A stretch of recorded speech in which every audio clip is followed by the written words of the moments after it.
Querido Gabriel Llorio, subsecretario de Hacienda, ¿cómo estás? Qué gusto en saludarte. ¿Qué tal, David? Muy buenas noches. Muchas gracias por invitarme.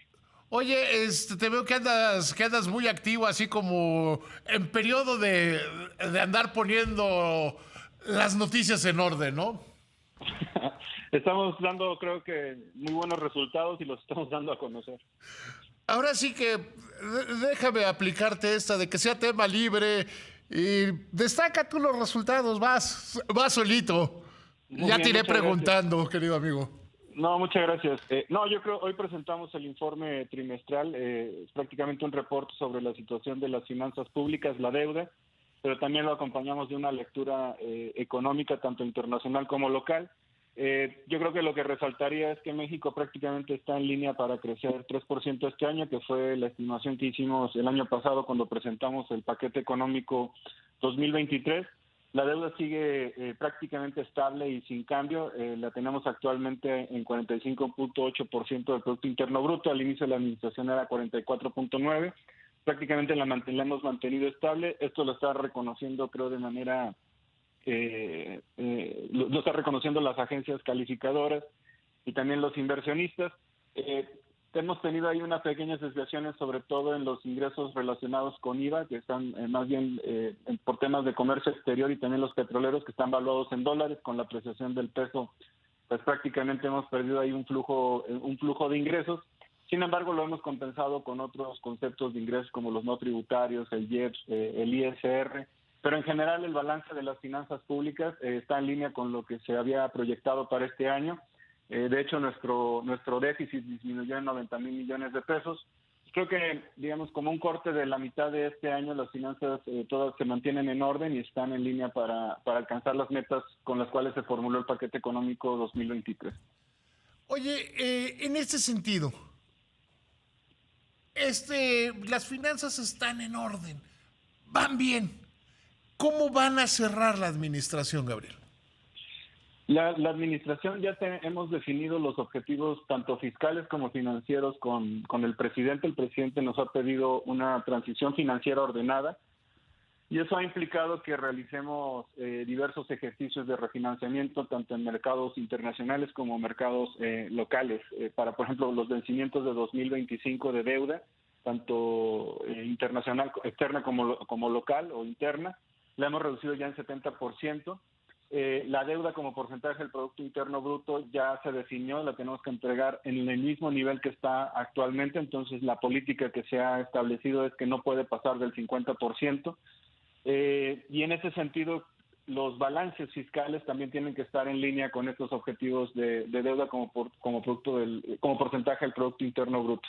Lo que les quiero decir es, las vamos a entregar en orden, las vamos a entregar sin desequilibrios económicos, con la deuda anclada y sin presiones financieras para el pago de deuda en el primer año de la siguiente administración. O sea, se descarta la posibilidad de una crisis de fin de sexenio y de principio del próximo, ¿no? Porque vivimos muchas crisis de fin de sexenio y la última que tuvimos en este país fue de principio de sexenio, ¿no? Siempre hay mucha volatilidad y mucho nerviosismo cuando hay un periodo de transición política. En este caso no existen desequilibrios macroeconómicos. En este momento tampoco se prevé que existan en el siguiente año. Ni desequilibrios macroeconómicos ni desequilibrios fiscales. Tenemos un sistema financiero robusto y bien capitalizado. Tenemos líneas de defensa, tenemos la línea de crédito flexible del Fondo Monetario, las líneas de crédito bilaterales con Estados Unidos. Nuestra economía, de hecho, está desapalancada. Los corporativos no tienen los mismos niveles de deuda que tenían en otros eventos previos de estrés financiero, como en el 2009 y en el 95. Uh-huh. Entonces, la economía en general está fuerte, estamos creciendo. El tipo de cambio está apreciando en contraste con otros eventos también de volatilidad o de crisis. Actualmente rompió la barrera de los 17.8 y ya está en 16.8 más o menos pesos por dólar. Uh-huh. Entonces creemos que no existen, de hecho, indicios tampoco de recesión en el corto plazo. Entonces pensamos que en el 2024 la economía va a continuar sólida, la macroeconomía igual, con la misma estabilidad, y obviamente vamos a hacer todo lo posible para tener esta transición financiera ordenada, suave, lo más suave posible, ¿no? Oye, ha llamado mucho la atención el tema de Pemex, de que ustedes en la Secretaría de Hacienda se van a hacer cargo de la deuda de Pemex. El propio director de la paraestatal lo decía. Los mercados financieros lo tomaron con mucho entusiasmo. ¿Qué es lo que está pasando? Pues, la deuda de Pemex actualmente es alrededor de 110 mil millones de dólares, representa un octavo de la deuda total que tiene el sector público mexicano. Sin embargo, también ya la deuda está contabilizada dentro de la deuda que reportamos. En este 45.8% del Producto Interno Bruto que les menciono, ya está contabilizada la deuda de Pemex. Lo que tenemos en realidad es que el diferencial de las tasas que paga Pemex con respecto a lo que paga el gobierno federal, o como se le llama, los financieros le llaman el soberano, se ha venido incrementando en los últimos años, en parte porque ha habido un ajuste importante monetario, en parte también por algunas señales que se han enviado al mercado. Lo que les quiero decir es, en este momento es muy caro que Pemex salga al mercado, preferimos que no lo haga, y vamos a ser muy responsables para continuar apoyando a la empresa en el perímetro normativo y de ley que tenemos para poder hacerlo, que son la ley de responsabilidad hacendaria y la ley de presupuesto, y obviamente los márgenes fiscales que pueda tener la federación. Hay varias herramientas que se pueden utilizar, como ajustes en el derecho de utilidad compartida, capitalizaciones, manejo de pasivos, etcétera. Pero hay cómo hacerle, porque seguramente tú también lo has leído, que hay como de todas las visiones, los que dicen, Hacienda va a contratar deuda y le va a pasar ese dinero a Pemex. ¿Cuál sería el mecanismo? ¿O Hacienda se va a poner como aval con grupos de bancos, con clubes de bancos que estén dispuestos a prestar? ¿Cuál sería el mecanismo?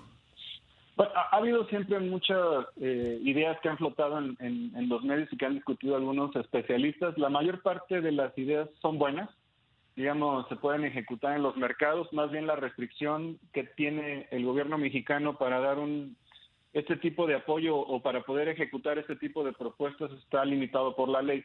Actualmente el gobierno mexicano no puede garantizar la deuda de Pemex, eso está prohibido en la ley, está en la ley de Pemex y está en la ley del gobierno federal. Para poder hacerlo tendríamos que modificar algunas leyes. Entonces eso nos deja más bien algunos márgenes de maniobra. ¿Qué se puede hacer? Lo que hicimos en 2019 y 2021, hacer una capitalización que va aparejada con una obligación de reducir la deuda, y al mismo tiempo también que permite hacer un refinanciamiento para poder disminuir la presión de liquidez en la caja de la empresa. Esa es una de las opciones que ya ha sido probada, la han recibido bien los inversionistas y las hemos ejecutado. Actualmente el nivel de tasas es muy alto. Otro mecanismo es de sustitución de obligaciones, es prácticamente reducir el derecho de utilidad compartida. Cuando esto sucede, nosotros perdemos del lado del gobierno federal un ingreso, pero del lado de Pemex ellos no tienen que ejecutar ese gasto de pago de impuestos, de tal manera que en el balance del sector público es neutral, no se mueven los déficits. Sí tenemos una presión del lado del gobierno federal y por eso hay que irlo haciendo gradual y bien estudiado, pero lo hemos logrado hacer, bajar el DUC del 65% a 40% en 5 años, le ha liberado a Pemex más de alrededor de 5,000, 6,000 millones de dólares por año. Entonces hay varios mecanismos que nos permiten en este momento la ley para poder hacerlo. Salir al mercado y hacer un intercambio de deuda del gobierno federal con la deuda de Pemex no es posible porque tendríamos que emitir más deuda del lado del gobierno federal y tenemos una restricción clara del Congreso de la Unión, que es el techo de endeudamiento que nos aprueban. No podemos emitir más de ese techo, y si quisiéramos hacerlo tendríamos que hacer ajustes presupuestales. Entonces, prácticamente lo que vamos haciendo es encontrando los márgenes de maniobra en este perímetro regulatorio con el cual tenemos que operar y entregar cuentas al Congreso. Con razón los mercados financieros están tan de buen humor, porque saben que la tienen claro ustedes en la Secretaría de Hacienda, que saben exactamente por dónde va, porque la gran presión para las finanzas públicas es Petróleos Mexicanos. Pemex es prácticamente, digamos, en la administración anterior duplicó la deuda y la producción venía bajando. Quiere decir que sus ingresos no eran suficientes para esto. Creo que en esta administración se ha logrado estabilizar la producción, se ha logrado, sobre todo, estabilizar la producción, pero la deuda representa una carga importante sobre la empresa y esto obviamente se refleja en una contingencia fiscal para el sector público mexicano. Pero estamos abordándolo, tenemos clara la forma en la que lo podemos hacer. Es un activo valioso para la federación, produce ingresos petroleros, también produce mucho empleo en el país es estratégico, los hemos apoyado y lo vamos a seguir haciendo. Querido Gabriel, te mando un abrazo con mucho cariño, que te vaya muy bien. Al contrario, David, muchas gracias y buenas noches a ti, a tu auditorio y a tu equipo. Siempre es un gusto saludarte.